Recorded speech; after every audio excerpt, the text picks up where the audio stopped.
చంద్రబాబు నాయుడు గారిని నేను ఊహించుకుంది ఒకటి, ఆయన ఇప్పుడు ప్రవర్తిస్తుంది ఒకటి. ఆయన స్థాయి, స్తోమత మొత్తం మారిపోయాయి.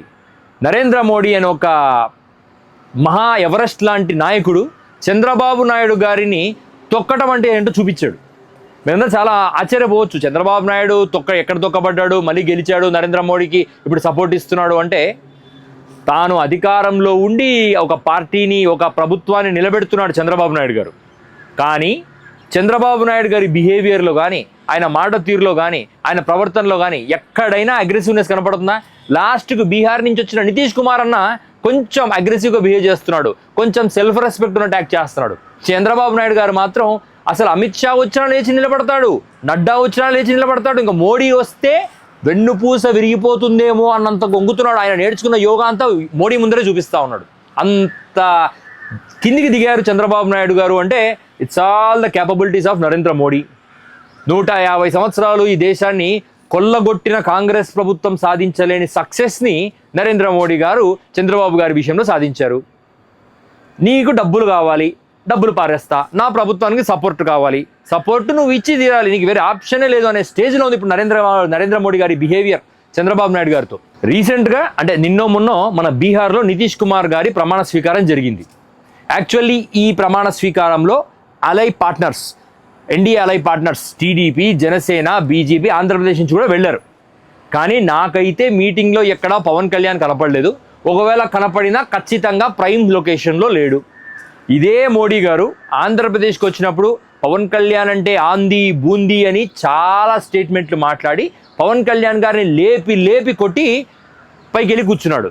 ఇవాళ నితీష్ కుమార్ గారి ప్రమాణ స్వీకార మహోత్సవంలో పవన్ కళ్యాణ్ పైన లైనే లేడు. ఆంధ్రప్రదేశ్ వరకు అయితే ఈ పవన్ కళ్యాణ్ అనే వ్యక్తి స్టార్ క్యాంపెయినర్. ఎందుకంటే చంద్రబాబు నాయుడు గారి ముఖం చూసి ఒకానొక దశలో పట్టించుకొని స్టేజ్ నుంచి చంద్రబాబు నాయుడు అరెస్ట్ అయితే ఆ పవన్ కళ్యాణ్ సినిమాటిక్గా వచ్చి బయటికి వచ్చి చెయ్యి పైకెత్తి అటు బాలకృష్ణను ఇటు లోకేష్ని పెట్టుకొని నేను చంద్రబాబు నాయుడు గారికి ఈ కూటమి ఫామ్ అవుతుంది అని చెప్పినప్పుడు యాక్చువల్లీ అది ఒక హైప్ లేపాడు పవన్ కళ్యాణ్.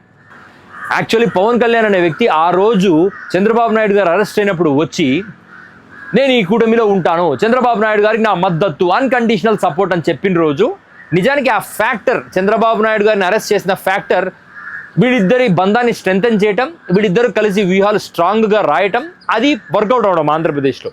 దానివల్ల కూటమి అధికారంలోకి రావటం. నిజానికి జగన్మోహన్ రెడ్డి గారు అధికారంలోకి వచ్చిన బీజేపీ ఆ గవర్నమెంట్ జగన్మోహన్ రెడ్డి గారి సపోర్ట్తో నిలబడేది. సో ఆంధ్రప్రదేశ్ వరకు బీజేపీ చంద్రబాబు నాయుడు గారిని, జగన్ గారిని ఒకే ప్లాట్ఫామ్లో చూస్తారు.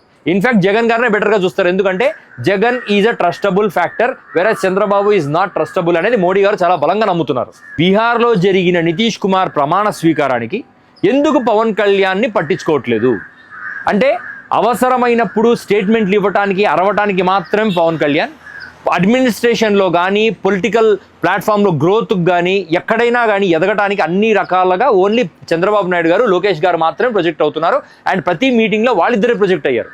అంటే చంద్రబాబు నాయుడు గారు నెక్స్ట్ లెవెల్లో కూటమిని అధికారంలోకి తీసుకురావడానికి ప్రొజెక్ట్ చేస్తున్న factor Nara Lokesh. Where is Pawan Kalyan?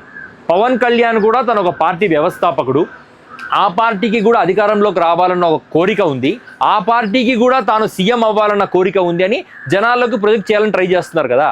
Janasena కార్యకర్తలు కూడా అదే కదా చెప్తున్నారు, మా పవన్ కళ్యాణ్ మేము ముఖ్యమంత్రిగా చూడాలని. మరి ఆ పవన్ కళ్యాణ్ తాను ముఖ్యమంత్రి అవ్వటానికి ఎన్డీఏలో భాగస్వామిగా ఉన్న పవన్ కళ్యాణ్ ఏ ఎఫర్ట్స్ పెడుతున్నాడు? తనకు ఇమీడియట్ పోటీ వచ్చేసి నారా లోకేష్ కదా. నారా లోకేష్ని పొలిటికల్ ప్లాట్ఫామ్లో దాటుకొని పోవడానికి పవన్ కళ్యాణ్ పెడుతున్న ఎఫర్ట్స్ ఏంటి? నాకైతే పవన్ కళ్యాణ్ పొలిటికల్ ప్లాట్ఫామ్లో తాను లేవటానికి, లోకేష్ గారిని తొక్కటానికి పెడుతున్న ఎఫర్ట్స్ జీరో.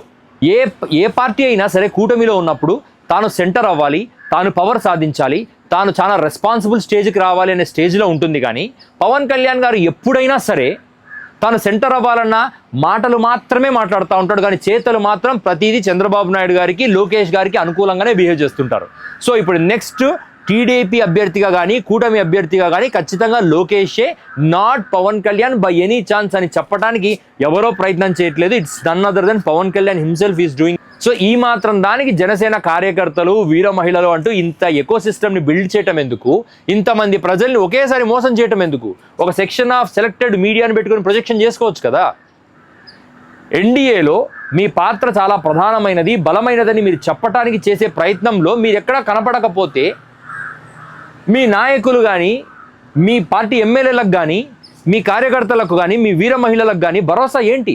నిజానికి జనసేన పార్టీ కార్యకర్తలు కానీ, వీర మహిళలు కానీ చాలా ఇంటెన్స్గా పవన్ కళ్యాణ్ని నమ్మి కాపు సామాజిక వర్గానికి చెందిన ఇతను అట్లీస్ట్ ఒకసారైనా రాజ్యాధికారం పొందుతాడని పోరాటం చేస్తున్నారు వాళ్ళు. But me true efforts, me true intentions డిఫరెంట్గా కనపడుతున్నాయి జనాలకు.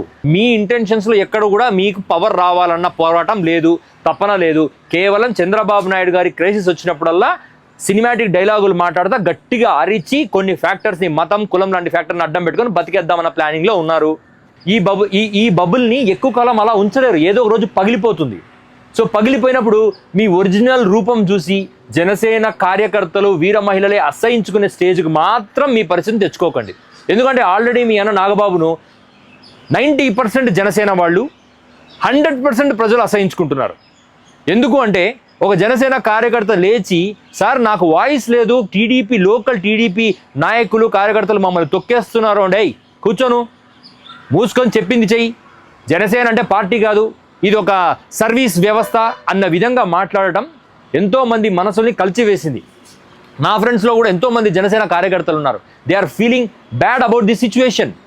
సో నాగబాబు ఎక్స్పోజ్ అయిపోయాడు, మీరు ఎక్స్పోజ్ కాకుండా మాత్రం చూసుకోండి సార్ పవన్ కళ్యాణ్ గారు.